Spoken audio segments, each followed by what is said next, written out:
Hey guys, in today's video we got quite the story. Frank here has been gracious enough to tell it. Quite a twist on events and a scamming story, unfortunately, but stick around and we're going to get all the details.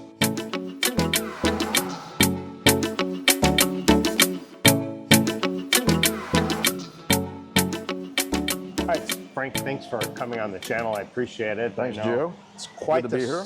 Quite the story. We sat down and talked about it, and wow, I've heard of variations of it, but not all the things that happen. So, well, the first thing I want to say, I'm not doing this for revenge or anything like that. Right. I just want to do it for any of the guys that are planning on coming over here or just new to being over here. Sure. Just take your time with the person, get to know them really well before you dive into anything. So, I'm guilty of it myself. So. Live and learn. Well, okay, let's start first.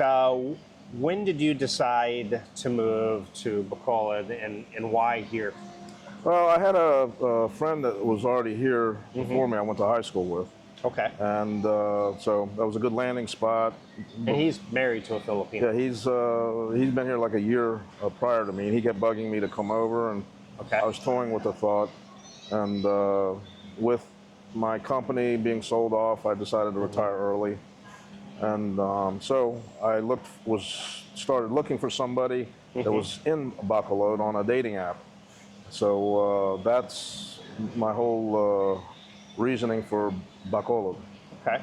So this was in when? 2023 sometime? Yeah, I actually came over in September of 2023. I had met her online 3 months prior, and we just had a relationship going. And everything seemed to be fine. I even had my friend and his Filipino wife interview her before I came over. They gave her the thumbs up. So we won't get personal details on her, but she was age how old? She's 34 and informed me she had never been married and had no children. Never married, no kids, 34, and you showed me a picture. She looked fantastic. I mean, really she's a beautiful girl. And beautiful, yeah. Okay, so you get here and you meet her, and how soon before you guys got a place together? As soon as I got here, she found a place before I arrived, so we'd have somewhere to go. It was a condo, a small condo. I was paying 30,000 pesos a month for. I didn't know all these things, so I let her set it all up. And when I arrived, 5 of her family members were there to greet me. We all went out to dinner that I paid for, everyone. Of course. And then we went to the condo, and so that's the beginning of. So you were there, I guess, a couple months in the condo, and then you started realizing, whoa, I can be getting a lot more house for a lot less price. Yes. So close by was a neighborhood that had quite a few houses in it, and I found a 2-bedroom, 1-bathroom house that was half the price that I was paying for the condo. Right. And so we decided to move there. Okay, so after 2 months. After 2 months, you guys decided to move to this new location, and it was just going to be you two, correct? That was my understanding. And then what happened on the day you moved in? Well, we moved in, and all of her family, I think about 12 family members, decided to move in with us. 12 family members. So two bedroom. 2-bedroom, 1-bathroom house. Yeah. And right prior to moving into the house, we were gonna start planning on getting married in the end of November. So that was also in the works. So we were living in the new 2-bedroom, 1-bathroom house for a short time. I said, this isn't gonna work. So on the other side of the neighborhood, they had larger houses. So I found one over there, it's 4-bedroom, 3-bathroom house that was 25,000. So we all moved to that house. Now, at this point, were you okay with the 12 people, or were you just kind of tolerating it? Yeah, I am a man of great patience. I'm low key, quiet. People say I'm too nice. So I just was letting it play out to see, how things would go. Now, sure. I didn't like the fact that I was paying for everything. Not one person helped chip in for anything. Right. So I was basically ending paying 50,000 pesos a month, you know, with rent, food, and utilities. For the all 12. And, you know, all I had was the money I saved up from working because I couldn't get my pension until the next year, you know, when I turned 62. So. Gotcha. Okay, so you moved to this bigger spot, and so there's 2 of you and then 12 additional, so around 14 people? Yeah, there was 14 roughly, because somebody would come and somebody else would leave, and like, who is this? Like a oh, that's my brother, people, that's my, you know, and, you know, 7 or 8 of them were children. Wow. And she said they were her sister's children, some working overseas, cousins' children. One cousin ran away, left her child. So a bunch of children, but they were not hers. They were all like of her. That was what I was told. So what happened after this? So we planned the marriage. Okay. We got married. Then we went on a honeymoon to Bantayan Island. Okay. And came back. And her brother had a girlfriend, and they had broken up. Okay. So the ex-girlfriend actually messaged me and wanted to meet me and speak to me. Okay. So I thought it was kind of odd, but, you know, I kept it to myself, and I went and met her, and she didn't want anybody knowing that I was meeting her. Right. So she said 6 of the children are my wife's. And wow. I was in a state of shock. The whole family knew.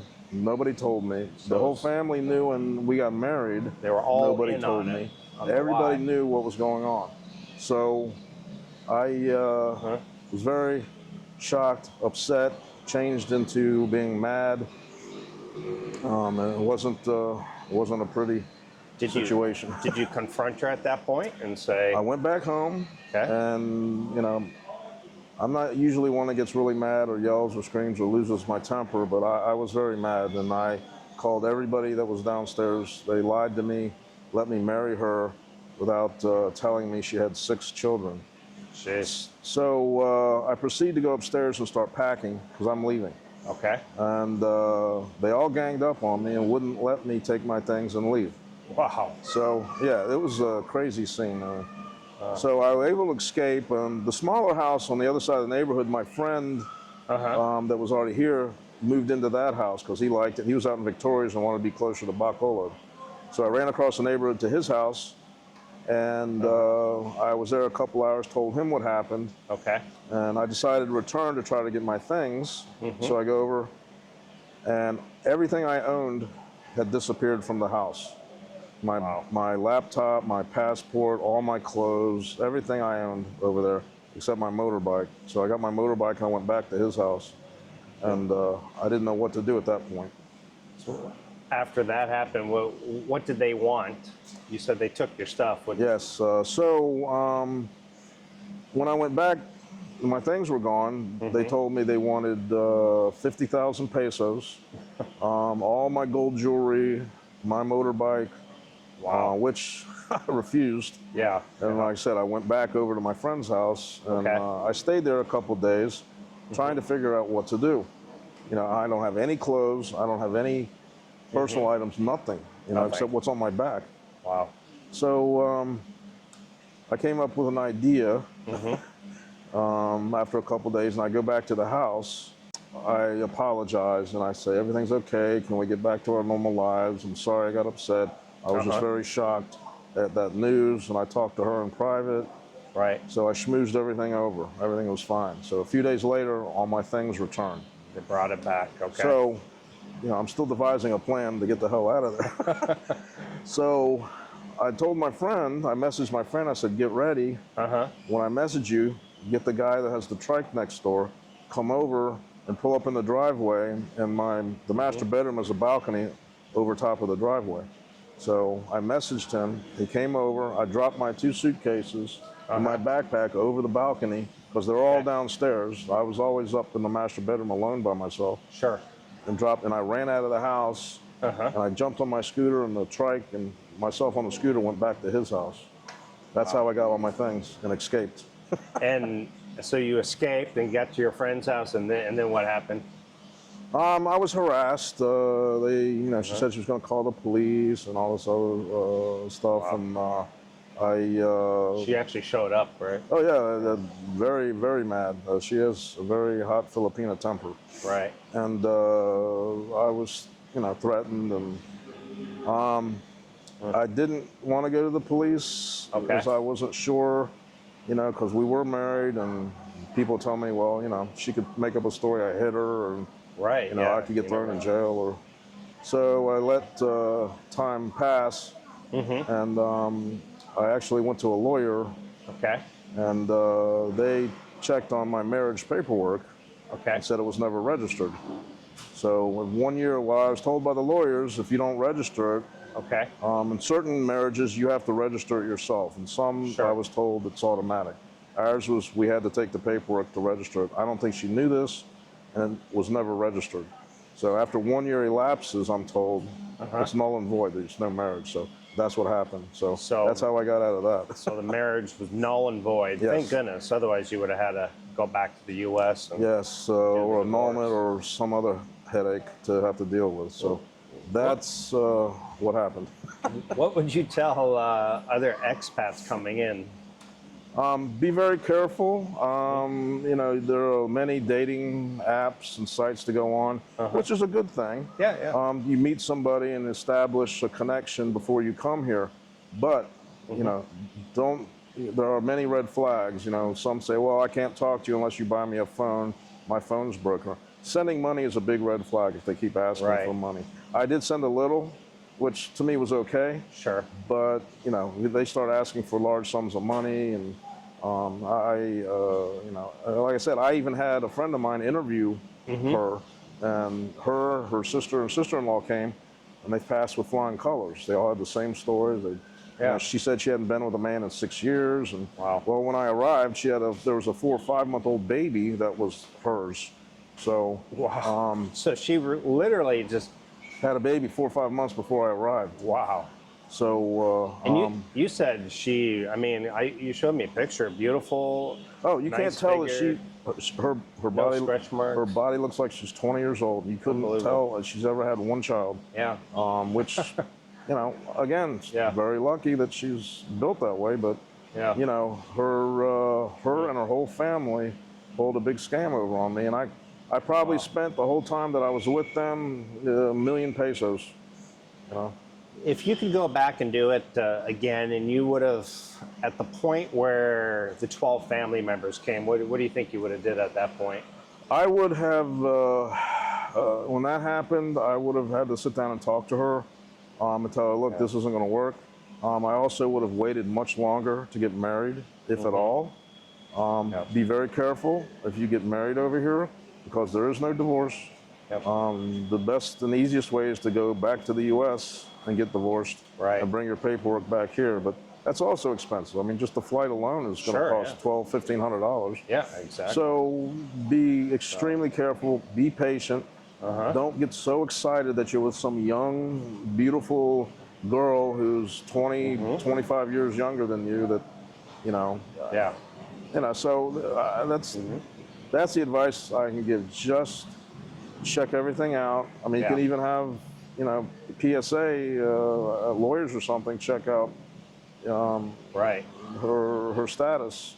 I was told. So it's be very careful. Just take your time. Be very careful. And you're getting into a relationship coming over here.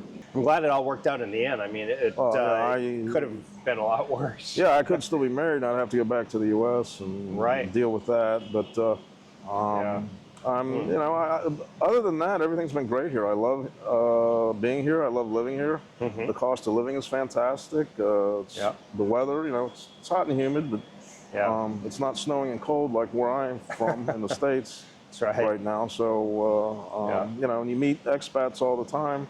Gio, I've watched his videos. I follow him all the time, watching his videos. Appreciate it. I should have listened to some of his advice. Sometimes I don't follow my own advice. So it's a good thing, make a new friend. I've met quite a few expats here. They're starting a new American Legion here. I went to a meeting last night. I heard that. A bunch of veterans. So it's good. I enjoy it, and I plan on continuing to live here and enjoying the rest of my life. Very good. So, well, Frank, I appreciate you telling the story because I know that probably wasn't easy. well, it's my pleasure. Like I said, I didn't do it as a revenge factor. I just wanted to warn guys coming over here not to fall into, you know, you meet a young, beautiful Filipina. Just take your time and be careful. And I think probably time, if you would have slowed things way down, you probably would have I would have eventually discovered, right? You know, nothing against American women, but I'm partial to Asian women, and I wanted to come over here and find a traditional marriage, like a lot of us do. And you know, I thought that's what I had found, and I was excited. And I rushed things too quickly, and you know. Not one with 6 kids already. No, 6 kids. Yeah. You know, I'm okay with a kid or 2 maybe, but yeah. You know, but like I said, take your time, find everything out about her. For sure. That's my advice to all you guys that want to come over here. It's fantastic. Just be careful. Yeah, for sure. Well, Frank, I appreciate Thanks, Gio. it. Appreciate it. And by the way, he's a fellow veteran, so thank you, Frank, for your service too. Thank you. Thank you for yours. All right, thanks. Take care, everyone.